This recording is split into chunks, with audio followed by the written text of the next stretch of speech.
Assalamu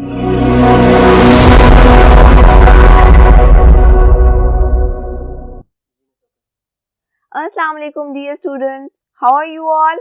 My name is Anam Rabani and I am your teacher of social studies for grade 5.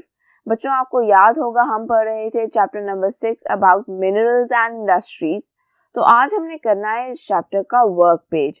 तो चलिए शुरू करते हैं। तो बच्चों आपके वर्क पेज पे हमारे पास पार्ट ए है, make your own glossary about the minerals of Pakistan by completing the table below using the names of the correct minerals। अब उसने क्या किया है, उसने आपको कुछ स्टेटमेंट्स दी हैं और उसने आपको कैरेक्टरिस्टिक्स बताई हैं उन मिनरल्स की जिनके नाम हमने यहाँ पे लिखने हैं। हमने ये स्टेटमेंट्स पढ़नी है और हमने ये देखना है कि किस मिनरल का जिक्र किया जा रहा है। तो सबसे पहले the only metallic ore mined on a large scale in Pakistan mainly used to harden steel। तो जब हमने स्टील इंडस्ट्री के बारे में पढ़ा था तो ये भी हमने पढ़ा था कि इसमें क्रोमाइट बहुत ज़्यादा यूज़ किया जाता है, इसलिए इस ब्लैंक में हम लिखेंगे chromite.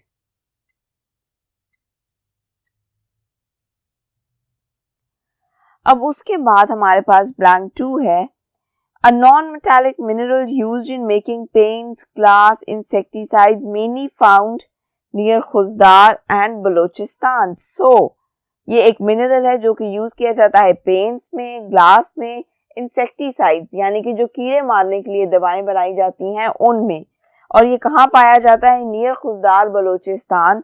So that is barite. आप ये दोनों ब्लैंक्स अपनी बुक में फिल कर सकते हो। अब हमारे पास ब्लैंक 3 है, it is a decorative stone used in buildings, occurs in white, grey, yellow and brown. तो ये आपको पता ही होगा कि एक डेकोरेटिव स्टोन जो बिल्डिंग्स को डेकोरेट करने में यूज किया जाता है वो कौन सा है, दैट इज मार्बल। और मार्बल बहुत से डिजाइन्स में, बहुत सी किस्मों में आता है, बहुत से कलर्स में आता है। Blank 4, a non-metallic mineral used in cooking, preserving and to make various sodas mainly found in the salt range। तो आप salt range के वर्ड से अंदाजा लगा सकते हो that this is rock salt। क्योंकि जब नमक निकाला जाता है माइन से तो वो उस हालत में नहीं होता जिस हालत में आपको किचन में मिलता है, इतना बारीक नहीं होता, बल्कि ये स्टोन्स की फॉर्म में होता है। इसको क्रश किया जाता है और पाउडर फॉर्म में कन्वर्ट किया जाता है जो कि आप यूज करते हो अपनी प्रिजर्विंग में या मुख्तलिफ डिशेस में। Fifth blank is used as a raw material for sulphuric acid. तो सल्फ्यूरिक एसिड से आपने याद रखना है दैट दिस इज सल्फर।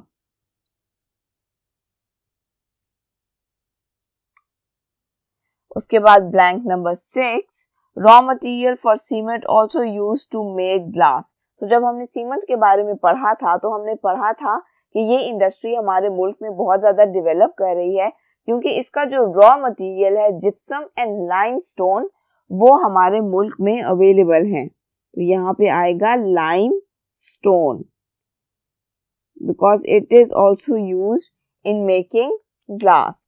अब हम आ जाते हैं पार्ट बी की तरफ। So match the places with the minerals. उसने आपको एक तरफ डिफरेंट प्लेसेस दिए हैं और दूसरी तरफ उसने आपको वो मिनरल्स दिए हैं जो उन प्लेसेस में मौजूद हैं। तो दीज आर शफल्ड, मतलब ऑर्डर डिफरेंट है, पर मैंने यहाँ पे आपके लिए ये सॉल्व कर दिया है पहले से, तो आपने सिर्फ इसको नोट डाउन करना है। तो रूबीज आपको कौन सी प्लेस पे मिलेंगे, हुंजा में। देन क्रिंज में आपको मिलेगा antimony. In Quetta you will find chromite. In Skardu you will find aquamarine. तो ये जितना भी पेज सॉल्व हुआ है आप वीडियो पॉज करके इसको अच्छे से सॉल्व कर लो and then we will move on. Well done children, so let's move on with the work page. Then there is Kohemaran, वहां आपको क्या मिलेगा, फ्लोराइट। इन स्पिनकान आपको मिलेगा magnesite and in Rekodiq you will find copper. मैंने अकॉर्डिंग टू ऑर्डर ये चीजें लिख दी हैं और आपने मैच करना है place with the appropriate mineral. Then there is part C in your book, जो कि मैंने यहाँ पे मेंशन नहीं किया। उसमें एक टेबल बना हुआ है जो कि आपने सॉल्व करना है। तो आप वो सॉल्व टेबल अपनी स्क्रीन पर देख सकते हो। आप वीडियो को पॉज करो और वो टेबल सॉल्व कर लो। Well done, children. So now let's do part D, that is fill in the blanks. In most places in Pakistan, the shortest day is dash hours. यानी कि पाकिस्तान में बहुत सी जगहों पे जो सबसे छोटा दिन होता है वो कितने घंटे का होता है? It is of 9.5 hours. Then fill in the blank number 2. The province of dash uses the most electricity. So the province of Punjab uses the most electricity. ऐसा क्यों है? ऐसा इसलिए है क्योंकि पंजाब की आबादी भी बहुत ज़्यादा है और यहाँ पे बहुत सी इंडस्ट्रीज और फैक्ट्रीज भी हैं जो कि यूज़ करती हैं इलेक्ट्रिसिटी। इसके अलावा हॉस्पिटल्स, एजुकेशनल इंस्टीट्यूशंस, इन सब मामलात में पंजाब काफ़ी अच्छा है। लेकिन साथ ही साथ फिर इलेक्ट्रिसिटी भी बहुत ज़्यादा यूज़ होती है as compare to other provinces. A million watts of electricity is called a dash. So a million watts of electricity is called a megawatt. Cotton products from Pakistan are textiles, linen, canvas. हमने cotton की बात की थी। हमने ये भी बात की थी कि हमारी जो कॉटन इंडस्ट्री है वो हमारी मुल्क के लिए बहुत ज़्यादा अहम है। तो कौन कौन सी चीज़ें कॉटन से बनाई जाती हैं? वैसे तो बहुत सी चीज़ें बनाई जाती हैं, लेकिन क्योंकि ये सिर्फ एक फिल इन द ब्लैंक है तो यहाँ पे हम कुछ चीज़ें मेंशन करेंगे, जैसे कि टेक्सटाइल्स, कपड़ा, linen. Linen is also a form of textile and canvas. Canvas भी एक तरह का कपड़ा होता है जो टेंट्स बनाने में यूज किया जाता है और पेंटिंग्स में भी यूज किया जाता है। Major centres of the wool industry in Pakistan are, तो जो वूल इंडस्ट्री है उसके मेजर सेंटर्स पाकिस्तान में किस जगह पर हैं? तो बलोचिस्तान, केपीके, पंजाब एंड सिंध। यानी कि ये जो 4 प्रोविंसेस हैं इन चारों में हमारी वूल इंडस्ट्री के यूनिट्स मौजूद हैं, क्योंकि जो वूल इंडस्ट्री है वो हमारी मुल्क की सबसे बड़ी इंडस्ट्री है और हमारे मुल्क की इकोनॉमी के लिए बहुत ही ज़्यादा इम्पॉर्टेंट है। Next fill in the blank is sulphuric acid is used for making. हमने सल्फ्यूरिक एसिड के बारे में पढ़ा था कि सल्फ्यूरिक एसिड किन चीज़ों में यूज़ किया जाता है। It is used in making soap, paper and textiles. इसके अलावा भी बहुत सी चीज़ों में यूज़ किया जाता है, लेकिन यहाँ पे हमने सिर्फ कुछ मेंशन की हैं। आप मजीद चीज़ों का जिक्र भी कर सकते हो। The raw materials for making cement are. थोड़ी देर पहले भी हमने इस पर बात की कि सीमेंट बनाने के लिए जो रॉ मटीरियल्स रिक्वायर्ड होते हैं, जो कि हैं लाइमस्टोन एंड जिप्सम, वो हमारी कंट्री में मौजूद हैं।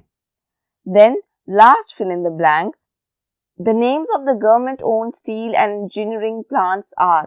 अब यहाँ पर आपने उन प्लांट्स के नाम लिखने हैं जो कि हैं गवर्नमेंट ओन, यानी कि हमारी गवर्नमेंट उनको ओन करती है, and they are of steel and engineering.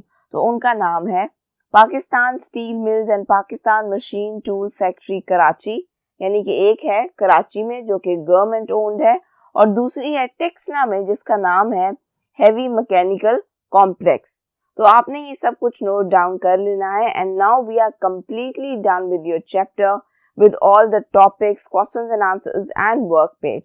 अपना और अपनी फैमिली का बहुत सा ख्याल रखिएगा। अल्लाह हाफिज।